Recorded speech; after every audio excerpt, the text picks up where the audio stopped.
boast against him who uses it, as if a rod were to wield him who lifts it up, or a club brandish him who is not wood.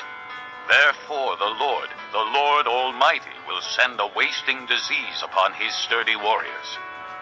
Under his pomp a fire will be kindled like a blazing flame. The light of Israel will become a fire, their Holy One a flame. In a single day it will burn and consume his thorns and his briars. The splendor of his forests and fertile fields it will completely destroy, as when a sick man wastes away. And the remaining trees of his forests will be so few that a child could write them down. In that day, the remnant of Israel, the survivors of the house of Jacob, will no longer rely on him who struck them down, but will truly rely on the Lord, the Holy One of Israel. A remnant will return. A remnant of Jacob will return to the mighty God. Though your people, O Israel, be like the sand by the sea, only a remnant will return. Destruction has been decreed, overwhelming and righteous. The Lord Almighty, will carry out the destruction decreed upon the whole land. Therefore, this is what the Lord Almighty says. O my people who live in Zion, do not be afraid of the Assyrians, who beat you with a rod and lift up a club against you as Egypt did. Very soon my anger against you will end, and my wrath will be directed to their destruction. The Lord Almighty will lash them with a whip, as when he struck down Midian at the rock of Oreb, and he will raise his staff over the waters as he did in Egypt. In that day their burden will be lifted from your shoulders, their yoke from your neck. The yoke will be broken because you have grown so fat. They enter Ai, they pass through Migron, they store supplies at Michmash. They go over the pass and say, we will camp overnight at Geba. Ramah trembles, Gibeah of Saul flees. Cry out, O daughter of Galim. Listen, O Laisha. Poor Anathoth. Madmannah is in flight. The people of Gebim take cover. This day they will halt at Nob. They will shake their fist at the mount of the daughter of Zion, at the hill of Jerusalem.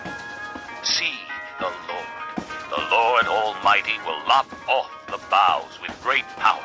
The lofty trees will be felled, the tall ones will be brought low.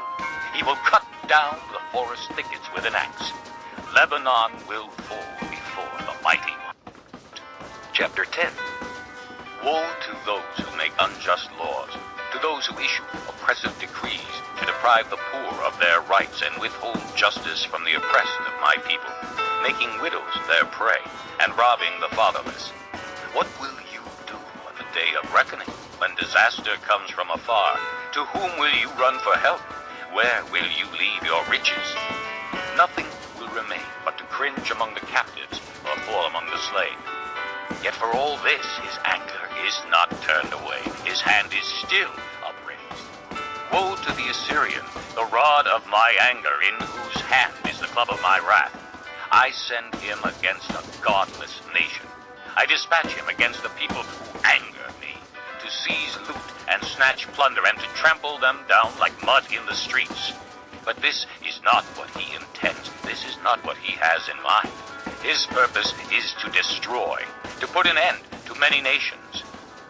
Are not my commanders all kings, he says? Has not Calno fared like Carchemish? Is not Hamath like Arpad, and Samaria like Damascus? Has my hand seized the kingdoms of the idols, kingdoms whose images excel those of Jerusalem and Samaria? Shall I not deal with Jerusalem and her images, as I dealt with Samaria and her idols? When the Lord has finished all his work against Mount Zion and Jerusalem, he will say, I will punish the king of Assyria for the willful pride of his heart and the haughty look in his eyes. For he says, by the strength of my hand I have done this, and by my wisdom, because I have understanding. I removed the boundaries of nations. I plundered their treasures. Like a mighty one I subdued their kings. As one reaches into a nest, so my hand reached for the wealth of the nations.